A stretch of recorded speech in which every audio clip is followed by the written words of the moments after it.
정치의 겉과 속을 들여다보는 정치훈 시작합니다. 오늘은 박지원 민주당 의원, 김성태 전 국민의힘 원내대표와 함께 깊이 있게 분석해 보겠습니다. 두 분 어서 오세요. 네, 예, 안녕하세요. 네, 이재명 대통령이 새 정부 출범 이후 처음으로 장관 인선을 단행했습니다. 강훈식 대통령실 비서실장의 목소리 먼저 듣고 오시죠. 정동영 통일부 장관 후보자는 누구보다도 풍부한 경험과 한반도 평화에 대한 확고한 철학을, 안규백 국방부 장관 후보자는 64년 만에 문민국방부 장관으로서 계엄에 동원된 군의 변화를 책임지고 이끌어 나갈 것입니다. 송미령 농림축산식품부 장관은 유임이 결정되었습니다. 송 장관의 유임은 보수, 진보 구분 없이 기회를 부여하고, 강선우 여성가족부 장관 후보자는 국회 보건복지위원회 간사 및 여성가족위원회 위원 등을 거치며 사회적 약자의 권익 보장을 위해 활동해온 정책 전문가입니다. 오늘 발표한 장관 후보자의 일부는 국민추천제의 추천 인물 리스트에도 포함되어 있습니다. 네, 이재명 대통령 취임 이후 첫 장관 인선입니다. 11개 부처 장관 후보자를 한꺼번에 지명하는 대규모 내각 인선을 단행했는데요. 두 분의 총평부터 들어보겠습니다. 가장 주목되는 인선부터 꼽아주시죠. 글쎄요, 아무래도 남북관계의 개선을 위해서 경험이 많은 정동영 통일부 장관을 다시 한번 등용한 것은 그만큼 이재명 대통령의 남북 대화 의지가 강하다 하는 것을 나타내고 있고, 아마 정동영 장관은 NSC 상임위원장을 겸직할 것 같아요.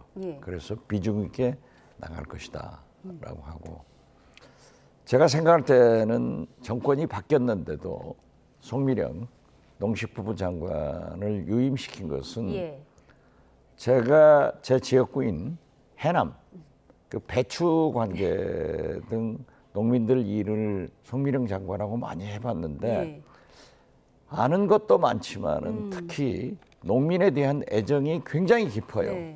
그래서 제가 야당할 때도 많은 칭찬을 했는데 그렇게 유임되니까 저도 기분이 좋습니다. 예, 송미령 장관 저희 방송에 출연하셔서도 배추값 걱정 참 많이 하셨는데, 그렇죠. 네, 이렇게 전 정권의 장관이 유임되는 경우가 상당히 이례적이잖아요. 그렇습니다. 그렇지 않습니다. 그러니까 이제 뭐 같은 정치 세력으로서 정권이 흔히 말하는 재창출되더라도 뭐 전임 장관의 연속성은 정부가 달라졌다 해가지고 잘 뭐 보통 이어지지 않는데, 이런데 완전히 이거는 정당을 달리한 그런 정치 세력의 대통령이 기존 정부 윤석열 정부의 그러니까 강요를 갖다 그대로 다시 유임시킨 것은 이 엄청난 대한민국 정치에서 큰 변화입니다. 물론 이제 송 장관이 저도 개인적으로는 참 훌륭한 여성 장관이지만은 농민에 대한 애정도 각별하고, 또 민주당의 입장에서 그동안 이제 양곡법 개정안이라든지 이런 거 했을 때 그동안 정부 입장에서 대처를 하더라도 민주당의 감정을 사면서까지 대처는 안 했어요. 그러니까 그런 정무적인 판단도 상당히 괜찮은 그런 장관이죠. 예, 송미령 농림부 장관 유임되면서 분골쇄신하는 자세로 최선을 다하겠다는 입장을 밝혔습니다. 그런가 하면 국방장관에는 민간 출신인 안규백 의원이 지명이 됐는데 64년 만에 민간인 출신 국방부 장관이 되는 거죠? 저는 평소에 국방장관과 법무부 장관은 개혁을 위해서 문민화가 필요하다. 그리고 이재명 정부가 탄생하면서 안규백 장관 같은 분이 한번 맡았으면 좋겠다 했는데 제 판단이 적중했네요. 어떻게 됐든 안규백 의원은 5선 의원으로서 국방위원만 했어요. 그리고 전문 지식이 있고 군에 대한 애정이 강해서 저는 국방개혁의 아주 적임자이고 특히 방산 이런 문제에 대해서 탁월한 리더십을 발휘하리라고 봅니다. 예. 사실 이재명 대통령 후보 시절의 공약이기도 했잖아요. 민간인 출신의 국방장관을 임명하겠다. 그리고 법무부 장관에 대해서도 그렇게 얘기를 했다가 철회, 유보하기도 했는데요. 이 부분 어떻게 보셨습니까? 저는 뭐 대체로 이번 11명의 이제 새 정부 이제 장관 인사들을 보면은 지역별 안배도 웬만큼 이루어지고 또 성별도 또 웬만큼 또 반영이 이루어지면서 또 상당히 민주당 취약 지역에 대한 그런 가령 부산의 해양수산부 장관, 그건 전재수 지금 이제 유일하게 부산 시내에서 국회의원 현직 국회의원을 지금 달고 있는 삼선 의원인데 이분을 해양수산 장관 내정자로 이렇게 했잖아요. 이 부분은 이제 이재명 대통령이 이제 후보 시절에 공약한 해양수산부를 갖다 부산으로 이전하겠다. 이걸 이제 이 공약을 구체화시키기 위한 그런 상당히 전략적 판단도 되고 또 하나 돋보이는 것은 이제 그래도 이제 상당히 우려와는 달리 이분이 이제 친노동적인 어떤 인사를 가져 할 거다. 또 뭐 국정 운영을 할 거다. 그런 측면에서 기업들이 많이 우려했는데 대려 기업들에게 대려 프렌들이 뭐 그런 대통령으로 비춰질 정도로 친화력을 보이면서 그 대신 노동계의 반발이나 걱정 우려를 없애는 그러니까 노동부 장관 내정자 같은 경우는 지금 김명훈 지금 내정자 같은 경우는 코레일 노조 위원장을 하면서 민주노총 위원장을 거친 부분이에요. 그러니까 누구보다도 이제 친노동 장관을 할 수 있는 사람을 임명했거든요. 뭐 이런 게 다 전체적으로 균형을 상당히 고민한 그런 뭐 11명의 장관 인선이라고 저는 볼 수 있습니다. 조금 전에 있었던 장관 인선에 대한 두 분의 총평을 들어봤습니다. 그런가 하면 어제 이재명 대통령이 취임 18일 만에 여야 지도부와 만나 오찬을 함께 했는데요. 대통령실은 이번 만남을 통해 결과물보다는 여야 협치에 물꼬를 텄다는 점을 강조했습니다. 오찬 메뉴부터 의상까지 영상으로 정리했습니다.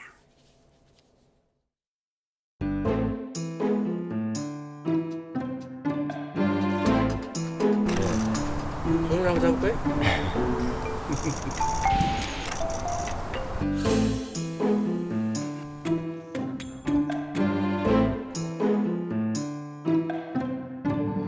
일곱 가지 정도 좀 제언을 드리고 싶어서 정리를 좀 해왔습니다. 말씀을 정중히 한번 드려보겠습니다. 첫째는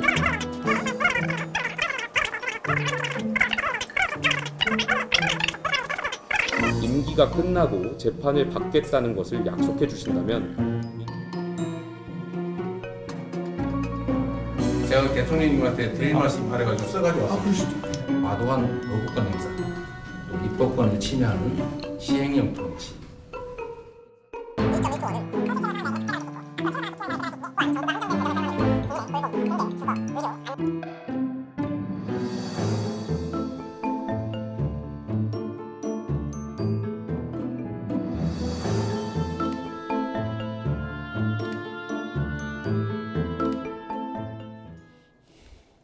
네, 어제 105분간의 오찬, 대통령은 붉은색과 푸른색 조화를 이룬 넥타이를 착용하고 식사 메뉴로는 붉은색이 포함된 오색 잔치국수, 그리고 음료도 붉은색 주스가 마련이 됐습니다. 협치의 상징이 이곳저곳에 묻어났어요. 어떻게 됐든 대통령께서 취임 선선날 국회 청소 노동자들 만나고 바로 여야 대표들과 국회의장과 비빔밥 식사를 하면서 협치를 강조하신 것. 그리고 어제 18일 만에 한남동 공관에서 관저에서 저렇게 식사를 하는 것은 참 초유의 일입니다. 어떻게 됐든 윤석열 대통령은 집권 3년간 야당 대표가 만나자고 그렇게 요구를 해도 안 만났잖아요. 그래서 국민이 불안했는데 이재명 대표가 협치의 길을 잘 터가고 상당히 그 내용도 좋았다. 저는 높이 평가합니다. 예.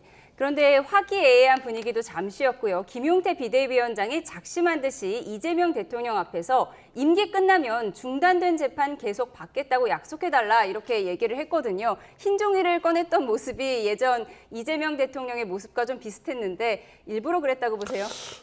저는 이제 이재명 대통령께서 취임 18일 만에 그래도 야당 지도부를 이렇게 초청해서 오찬을 같이 했다는 것은 그건 상당히 협치의 그런 의지를 가진 그런 협치 정국으로서 앞으로 정치를 통해서 원활한 국정 운영을 펼쳐나가겠다는 그런 의지 아니겠습니까? 그래서 상당히 그런 측면은 긍정적으로 봐요. 윤석열 전 대통령 같은 경우 사실상 이 망친 원인이 정치를 실종시킨 거거든요. 그러니까 당시 이재명 민주당 대표를 만난 게 한 720일 만에 만났어요. 그러니까 네. 2년이 넘은 시점에 작년 4월 총선 패배한 이후에 처음 만난 거거든요. 뭐 그런 측면에서 이제 상당히 반면 교사가 이루어진 것 같고, 저는 이제 이걸 뭐 민주당 지도부 일간의 민주당의 좀 이재명 강성 지지층에서는 그런 의원들이 이야기를 하는데, 되려 이 지금 현재 국민의힘 지도부에서 이 참 김용태 비대위원장이나 송수 원내대표가 조건 없이 대통령 초치 오찬에 응해준 거거든요. 이런 경우도 또 원치 않아요. 사실상 지금 국회 원내에서 법사위 위원 정도는 야당 몫으로 줘야 우리가 대통령 초청 오찬에 참석하고 앞으로 협치로 이야기할 수 있다. 이렇게 토를 달 수도 있는데 이번 같은 경우는 야당 이제 지도부 입장에서도 조건 없이 또 수용하고, 뭐 대통령께서도 허심탄회한 뭐 그런 자리를 통해서 야당의 목소리도 경청을 했다는데, 이제 여기서 일정 부분 어느 정도 들어줄 건지 저는 그게 궁금합니다. 네, 대통령과 여야 모두 좋은 모습을 보여줬다라고 하셨습니다. 김용태 대표가 임기 후에 재판 운운한 것은 헌법 제84조에 대한 해석의 여지를 지금 제기를 했는데, 사실 이미 현직 대통령은 내란 외환 외에는 하지 않는다 하는 것이 남아 있고, 미국 트럼프 대통령 같은 분은 취임도 하기 전에 오히려 검찰에서 기소를 취하하잖아요. 그래서 저는 그러한 것은 안 하셨으면 더 좋았을 건데 하는 생각을 갖습니다. 굳이 안 했어야 할 말이었다라고 그렇죠. 판단을 네. 하셨는데, 민주당은 이번 회동이 첫 시작으로서 큰 의미가 있다고, 또 국민의힘은 보여주기식 쇼통이 아니라 경청과 결단이 필요한 때라고 각각 평가하고 있는데요. 정청래 의원은 이런 반응을 보였습니다. 그래픽을 좀 보실까요? 네, 민주당 대표 당대표 선거에 출마한 정청래 의원, 김용태 국민의힘 비상대책위원장이 작심 발언한 것에 대해서 무례하기 짝이 없다고 날을 세웠는데요. 여당 내에서는 김 위원장이 굳이 진수성찬을 거부하고 컵라면만 먹고 나왔다는 평가를 했고, 야당에서는 이 대통령이 대통령을 뽑지 않은 51%를 숙지해야 한다는 얘기도 나왔습니다. 직접 들어보시죠. 민생과 관련된 얘기를 했었으면 박수도 받고 실력도 인정받고 차기 지도자로 딱 본인이 클 수 있는 자리인데, 그냥 시비를 위한 시비거리로 재판 받을래 안 받을래 이렇게 물어본 건 정치적으로는 뭐 구첩반상 진수성찬 다 거부하고 굳이 컵라면만 먹고 나온 느낌? 저거 누가 저렇게 조언을 했나? 아마 조언한 사람이 친윤계가 아닐까? 뭐 이런 생각이 들어요. 당해봐라 뭐 이런. 그 자리에 뭐 저기 넥타이 색깔이 어떻다, 뭐 국수 색깔이 오색이었다, 뭐 이런 얘기를 하는 것은 그야말로 넌센스다. 아니 그렇게 국수 색깔이 뭐 중요한 그런 보여주기 말고 실제로 협치하고 소통하는 모습이 필요한 거지. 넥타이 색깔을 바꾸면 소통이 될 것 같으면 넥타이 색깔 매일 파란 거 메고 다니겠습니다. 특히 50% 득표를 못하고 49% 득표를 하신 마당인데 반대하는 그룹이 절반 이상이 된다고 하는 사실 조금 숙지하시면 좋겠다. 네, 박용진 전 민주당 의원은 김용태 위원장을 향해서 구첩 반상을 걷어차고 컵라면만 먹고 온 격이다, 이런 비유를 했는데 어떤 의미죠? 글쎄요, 뭐 그때야 그런 얘기를 할 필요가 있느냐 하는 건데, 저렇게 말단지엽적인 얘기를 가지고 그 협치가 시작되는 것을 가지고 시비 붙을 필요는 없어요.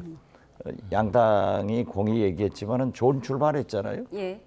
좋은 출발을 했기 때문에 저 정신을 이어가서 우리 국민들이 안심하는 그런 정치가 여야 간에 또 대통령과 야당 대표 간에 이루어졌으면 좋겠어요. 예. 그런가 하면 김기현 국민의힘 의원은 넥타이 색깔, 국수 색깔이 중요한 게 아니다, 진정한 소통을 보여줘야 한다, 이런 말을 했는데 어떤 의미라고 보세요? 저는 뭐 그렇게만 또 절하 평가하는 것도 아니죠. 그거는 이제 뭐 어찌됐든 간에 새로운 신임 대통령이 국민 통합을 염두에 두고 야당의 목소리를 또 우선 경청하겠다는 그런 자세 자체는 일단 평가해 줘야 되는 거예요. 평가해 주고 또 야당으로서는 야당으로서 국민적 신뢰와 국민적 그런 지지를 기반으로 만들어서 뭐 정부도 견제하고 또 거대 야당 여대 야소 이 전국도 국회에서 대처하는 그런 게 중요한 거죠. 그런 측면에서 저는 김용태 비대위원장이 그러니까 이제 대통령 임기 마치고 난 뒤에 재판 연속해달라. 저는 어떻게 보면은 지금 김용태 비대위원장이 저 이야기하고 지금 국민의힘 지청 내부에서는 상당한 또 비판을 받고 있어요. 지금 현직 대통령으로서도 법안에 많이는 평등하게 그렇게 해야지. 지금 민주당은 재판 중지법까지 만들어가지고 형사소송법 개정해서라도 대통령 임기 중에는 재판을 받지 않는 이 사법 리스크를 제거하려고 하는데 되려 그걸 면죄부를 인정해주고 당연히 대통령이 자연인 신분 되면은 재판 받는 거는 너무나 기정사실인데 그걸 왜 지금 그렇게 강조를 하냐.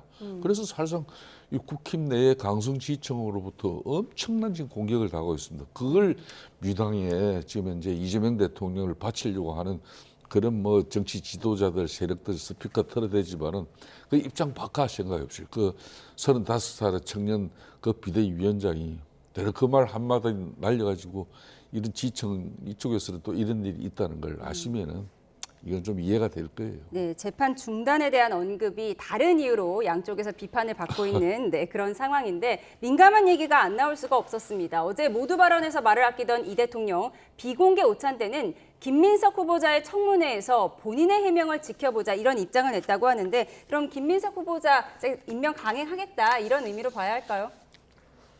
대통령께서 정리를 했지만은 내일 모레 이틀간 청문회를 하잖아요. 그러면 거기에서 문제가 있는 건 제기를 하면은 김민석 후보가 설명을 하면 되는 거예요. 그렇기 때문에 저는 큰 문제가 되지 않지만은 제가 자꾸 강조하는 것은 김민석 총리 후보자가 32살 때 김대중 총재에 의해서 국회의원으로 발탁이 됩니다. 그래가지고 금년 61세예요. 30년간 그의 인생 역전이나 정치 역정이 다른 사람도 그러하듯 파란만장해요. 그런데 어떻게 됐든 지금 4선 국회의원이고 총리 후보자까지 된 사람이 재산 신고 2억을 했다고 하면은 나름대로 그래도 깨끗한 삶을 살았지 않느냐. 저는 그렇게 평가하기 때문에 내일 모레 여야 간에 공방해보는 거죠. 그러면 국민이 판단하고 거기에서 인준 여부는 국회에서 결정하기 때문에 저는 대통령께서 잘 정리하셨다. 이렇게 생각합니다. 우선 뭐 청문회를 지켜보자 이런 말씀을 하셨는데 이 대통령은 가족 신상까지 다 문제 삼는 분위기 때문에 정말 능력 있는 사람들이 장관하려고 나서지를 않는다 이런 말을 하면서 인사청문회법 개정을 염두에 둔 발언을 했거든요. 어떻게 보셨습니까? 역대 어느 정권에서든 좀 뭐 능력 있고 괜찮은 사람들 딱 장관 세우고 싶은데 그런 사람들은 또 이게 뭐 워낙 뭐 국회 청문 절차가 복잡하고 힘들고 신상털기가 이루어지니까 포기하는 사람이 많아요, 실질적으로. 그래서 아마 이재명 대통령께서 그 이야기를 한 것 같은데 이제 내일하고 모레 이제 이틀간 이제 총리 청문회를 하잖아요. 근데 아마 이 초유의 상황이 발생했어.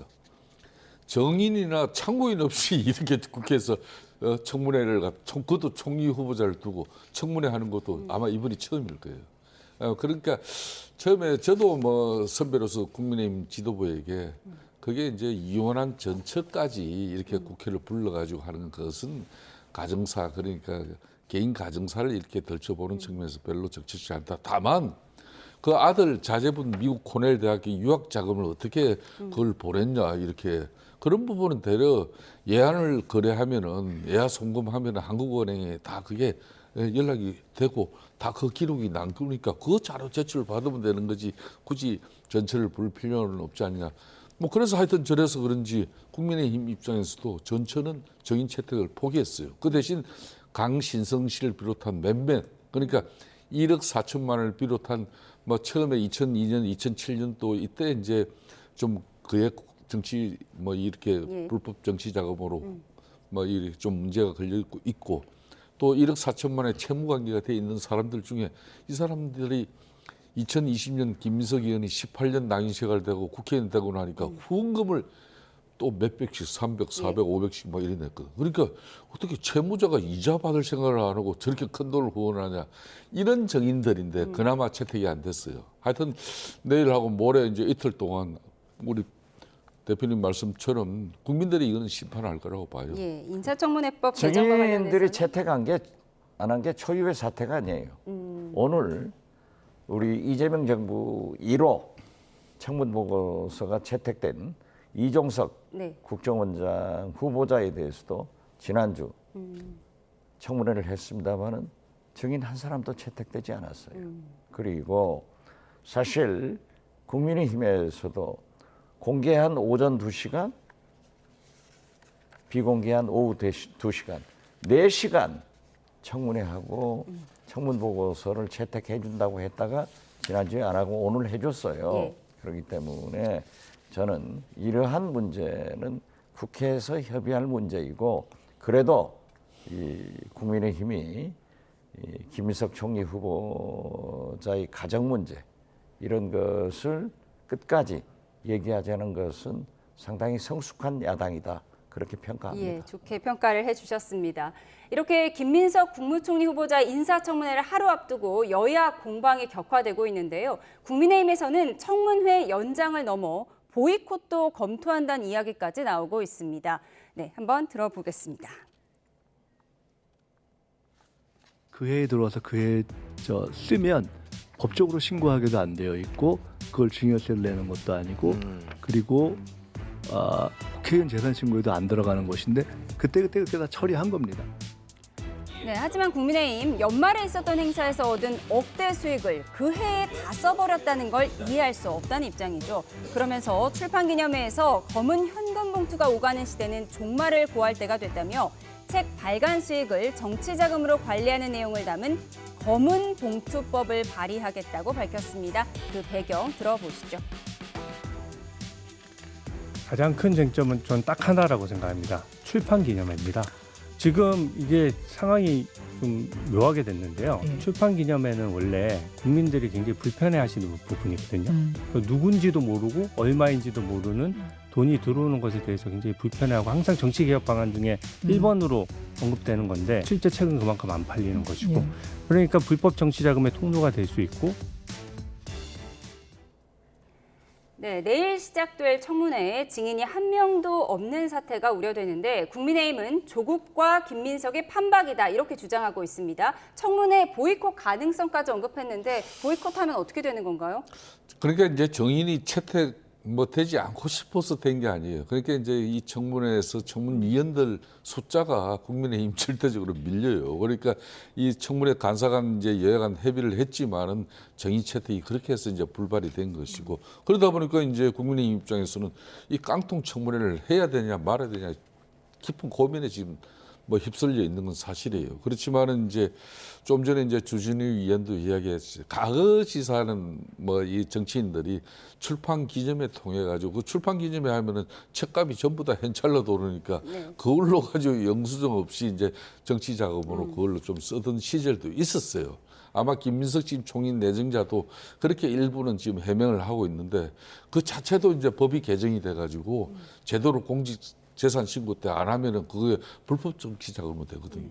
이 부분이 이제 김호준 방송에 가서 해서 좀 이제 그 부분이 이제 내일 아마 틀림없이 논란이 될 건데 그럼에도 불구하고 지금 현재 2020년 그러니까 국회의원으로 다시 되고 난 이후에 21대, 22대 국회의원 5년 동안에 재산 정식이 무려 이제 한 8억 가까이 그 돈을 가지고 이제 물론 이제 추징금도 완납을 하고 또 이제 자녀 이제 또 저 유학 자금도 보내고 또 교회 헌금도 하고 했다는데 그 돈에 그러니까 이리저리 한 6억 정도 이거는 지금 현재 아무리 해명해도 해명이 되질 않고 있는 거예요. 네. 그러니까 전에 같으면 이게 막 낭인 시절이니까 내 지인으로부터 십시일반 조금씩 정치 자금으로 이렇게 좀 도움을 받았다 그러는데 지금은 법이 워낙 엄격해 가지고 그 정치자금법에 그게 걸려요.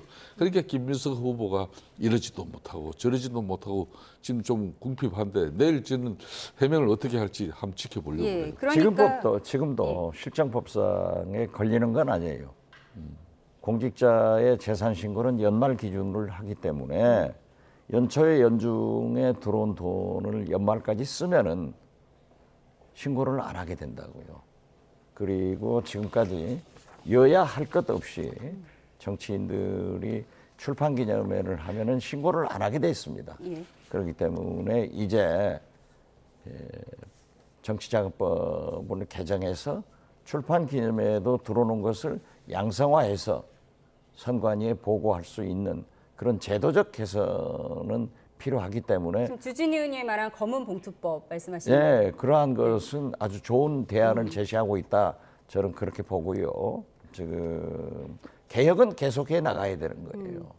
그리고 야당은 가장 강력한 투쟁 장소가 국회입니다. 예. 만약 청문회를 보이콧한다고 하면은 야당이 손해예요.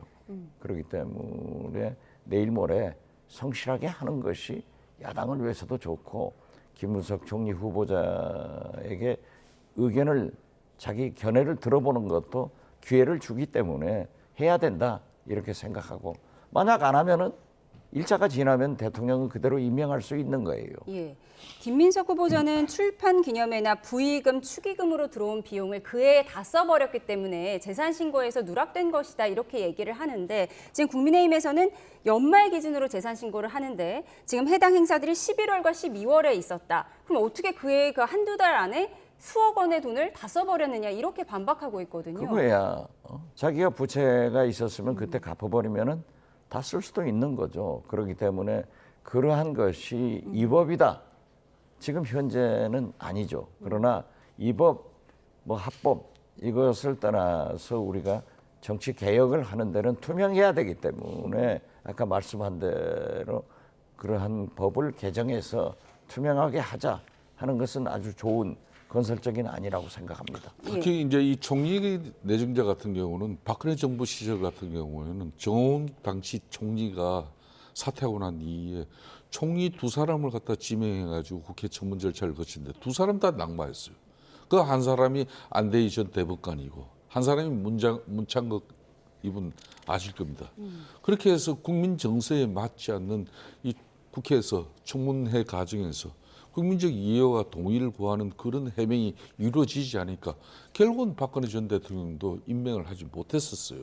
그렇기 때문에 지금 현재 김민석 지금 현재 후보 같은 경우도 그 나름 이제 뭐 출판 기념회나 애경사를 통해 가지고 일정 부분 현찰이 들어온 걸 가지고 이제 그걸로 이제 지금 아마 해명을 할 모양인데 그 해명이 그런 국민적 상식에 납득이 될 만큼 이렇게 해야 되는데 너무 지금 좀 고개 숙일 것은 고개 숙이고 또 잘못된 건 잘못된 걸로 이렇게 국민들에게 호소를 하는 게 훨씬 저는 나을 거예요. 그럼 올 11명의 장관 이미 인선해가지고 발표까지 하면은 김민석 총리 내일하고 모레 그냥 청문회 마치고 나면은 그 시간 지나면 이제 이재명 대통령이 임명하겠다는 거거든요. 예.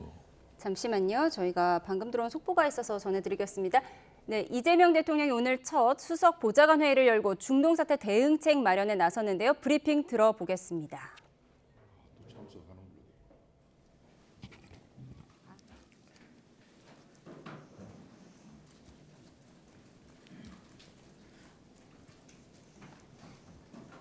네. 지금부터 대통령 수석 보좌관 회의 브리핑을 시작하겠습니다. 이규현 홍보수석입니다. 이재명 정부의 첫 수석 보좌관 회의가 오늘 오후 열렸습니다.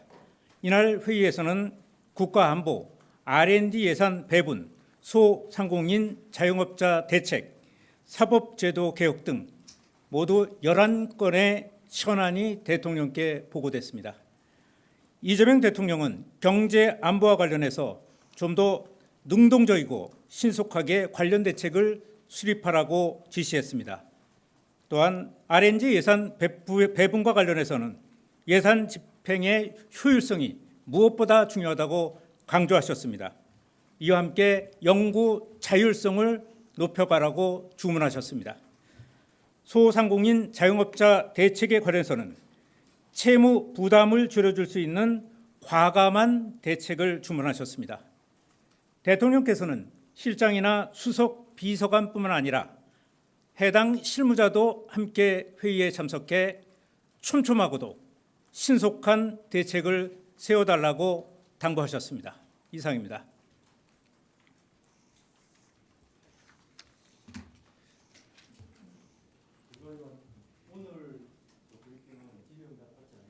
네. 네, 대통령실 브리핑 듣고 오셨습니다. 이재명 정부 첫 수석 보좌관 회의가 오늘 오후에 열렸고 사법제도 개혁 등 11건의 현안이 대통령께 보고됐다는 소식이었습니다. 그리고 저희가 속보 한 가지 들어와서 전해드리겠습니다. 위성락 국가안보실장이 6월 24일부터 25일까지 네덜란드 헤이그에서 개최되는 나토 정상회의에 이재명 대통령을 대신해서 참석한다는 속보가 들어왔습니다. 이 부분 두 분과 이야기를 나눠보도록 하겠습니다. 이재명 대통령이 나토 정상회의에 참석하느냐 여부를 두고 갑론을박이 있었는데 결국 위성락 실장이 대신 참석하기로 했네요.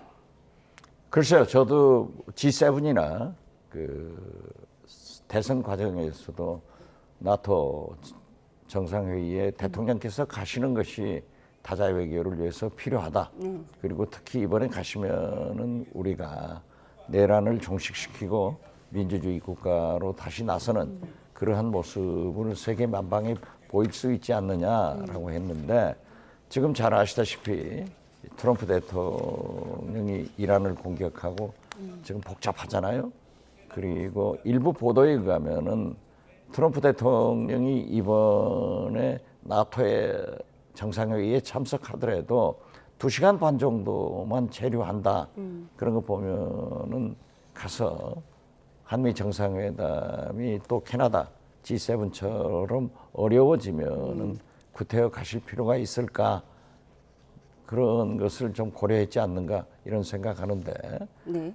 외교안보실장이 대신 가서 여러 가지 내용을 파악하는 것은 그 나름대로 좋은 일이다 그렇게 생각합니다. 예, 국민의힘에서는 어제부터 꼭 대통령이 나토 정상회의에 참석해야 한다라는 필요성을 역설했는데 이렇게 위성락 실장이 대신 참석하는 거에 대해서는 어떻게 보세요? 좀 아쉽죠. 저는 이재명 대통령께서 내치를 위해서 뭐 이렇게 장관도 임명도 해야 되고 상당히 바쁜 국정 분명히 틀림없습니다. 그럼에도 불구하고 대한민국 한 정부가 6개월 정도 공백이 있었기 때문에 우리 대한민국의 국가의 불확실성을 제거하고 또 이렇게 새로운 또 리더십이 확보됐다는 그런 차원에서 G7도 갔고 이번 나토도 저는 꼭 갔으면 했어요. G7에서 트럼프 대통령하고 뭐 그 정상 외교가 좀 불발됐잖아요. 그거는 전적으로 트럼프 대통령 그런 판단이었는데 이번에 이제 나토 같은 경우는 미국이 트럼프 대통령이 지금 니온게이자 신문 그러니까 니케이 신문에 이제 보도에 나왔는데 이 IP4 그러니까 한국 그러니까 일본 그리고 이제 호주, 뉴질랜드 이런 사람은 나토에서 이제 이렇게 4개국 특별 그 정상회담 일정을 갖다 지금 현재 조정하고 있다. 미국에서 이러고 있는 기사가 지금 저 이 방송 들어오기 전에 떴어요. 그렇다면은 저는 좀 다시 조정을 해서라도 이재명 대통령께서 참석하면은 지난번 전화 통화를 통해서 지금 뭐 트럼프 대통령 초청을 통해서 골프 라운딩까지도 이렇게 약속이 된 마당이라면은 그러면 이번에 좀 어려운 일정을 쪼개 들어가면은 2002년 그러니까 22년도 러시아가 우크라이나 침공 이후에 한국, 일본, 호주, 뉴질랜드 4개국을 갖다 계속 초청을 한 것. 윤석열 대통령 때부터 이게 3년 내리 참석을 했어요. 그런 측면에서 좀 상당히 아쉽고 뭐 오늘 다시 좀 검토를 해서라도 저는 미국의 트럼프 대통령이 거기서 이 4개국 정상과 특별 정상 그런 회담 일정을 가지고 있다면 저는 참석을 다시 조정하는 게 맞다고 보고 있습니다. 대통령 대신 위성락 국가안보실장이 나토 정상회의에 대신 참석하기로 했다는 속보까지 짚어봤습니다. 한미 정상회담이 미뤄져서 좀 아쉽다는 의견도 주셨고요. 저희는 민주당 이야기를 좀 해보겠습니다. 박찬대 민주당 의원이 예상대로 차기 당대표 출마를 공식 선언했습니다. 영상으로 보고 오시죠.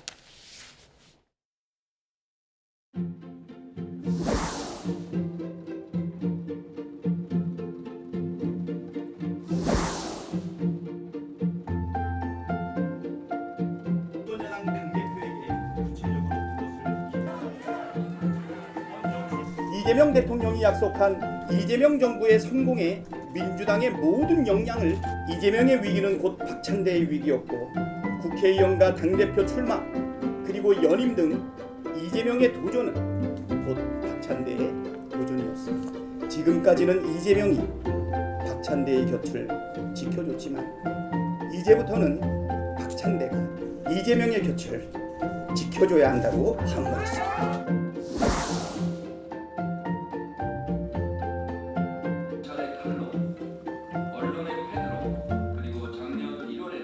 이재명 정부의 성공을 위하여 더불어민주당 당대표로 이재명 대통령과 한 몸처럼 행동하겠습니다. 이재명 대통령의 운명이 곧 정청래의 운명입니다.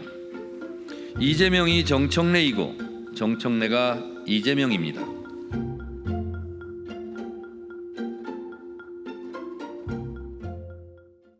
네, 이재명 대통령의 이름을 끊임없이 부르짖었습니다. 먼저 박찬대 의원의 출사표 어떻게 보셨습니까?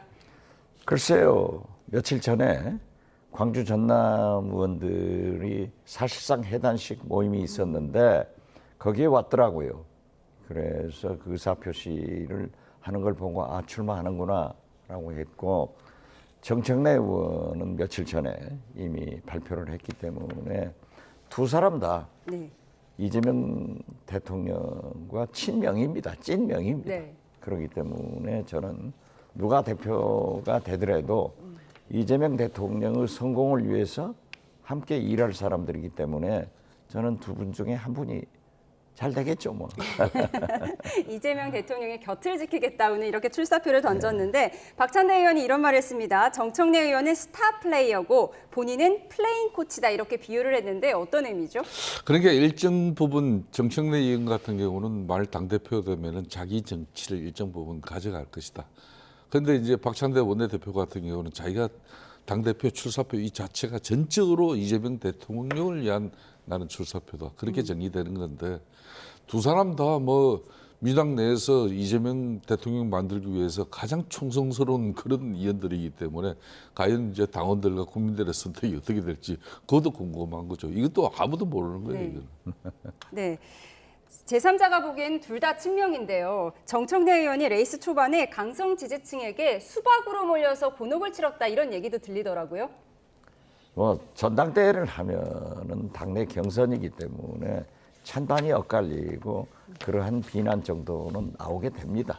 그렇기 때문에 한 과정으로 보는데 어떻게 됐든 민주당은 이재명 대표가 대통령으로 당선됨으로써 지금 현재는 잘 뭉쳐가지고 이재명 대통령의 성공을 위해서 정청래건 박찬대건 함께 힘을 합치겠다. 좋은 의미로 해석했으면 좋겠어요. 예, 박찬대 대 정청래, 정청래 대 박찬대 그 레이스가 궁금해집니다. 지금까지 정치온 박지원 민주당 의원, 김성태 전 국민의힘 원내대표와 함께했습니다. 두 분 고맙습니다. 네.